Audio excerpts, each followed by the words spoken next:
Sahbo Samadi, and today I'm gonna explain the details of making PEMBguin in Revit. You might ask, what is PEMBguin?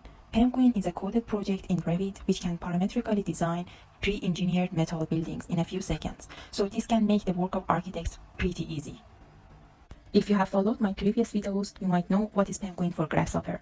PEMBguin for Grasshopper is a component which takes all the measurements and all dimensions for the pre-engineered metal building, and it designs the pre-engineered metal building in just a few seconds. The possible dimensions are the length of the building, the width of the building, the total height, the slope for the roof or the rotation angle, and also the thickness of the wall and the ceiling, as well as the flange depths, the web depths, the flange height, and the web height for each profile for the rigid frames in pre-engineered metal buildings. Moreover, the purlins and the girth size for pre-engineered metal buildings could be defined by designers in this component.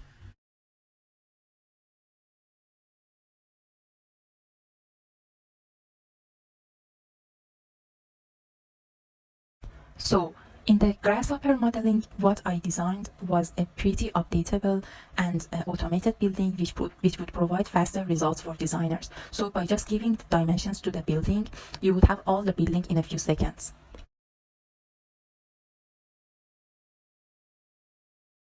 So by having the PEMBguin for Grasshopper, I just decided to do the same thing, this time in Revit. The very first thing that I had to know was different parameters in the Revit. So I had to define the rigid frames and all the pre-engineered metal building parametrically in Revit. In this picture, you can see how rigid frames are defined for the pre-engineered metal building. In this picture, you can see how different sections for a rigid frame can change the total form of the rigid frame and therefore change the whole building. In order to define the rigid frame parametrically, I first defined the first section profile at the bottom of the column for the rigid frame. The hunch dimensions, the flange dimensions, and the web dimensions are parametric. So the height of the first profile and the width of the first profile, as well as the thickness of the web and the flange, are all parametric. Once I defined the first profile, I then switched to the second profile, and I did the same thing for the second profile as well.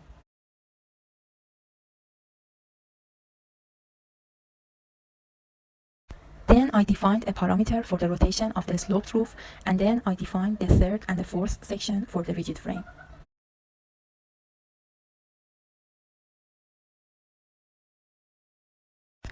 Finally, I created a form between each of two sections, and therefore I had the whole rigid frame for one part of the building.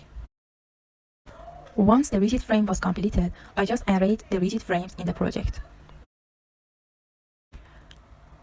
After that, I defined some purlins and some girths for the building, the number of which were changeable, and the lengths for the purlins and for the girths was defined based on the total lengths for the building. So as we could increase the length of the building, the length of the purlins and the girths will increase as well.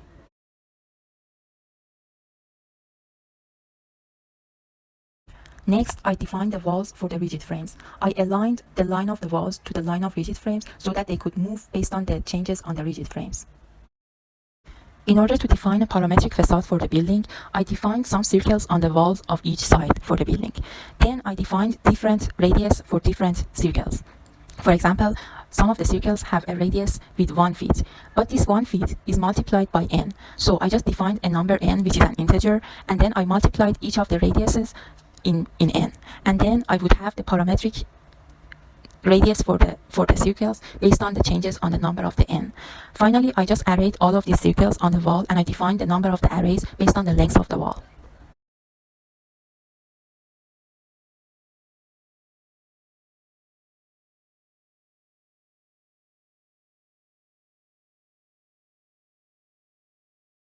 Finally, I defined the roof for the building.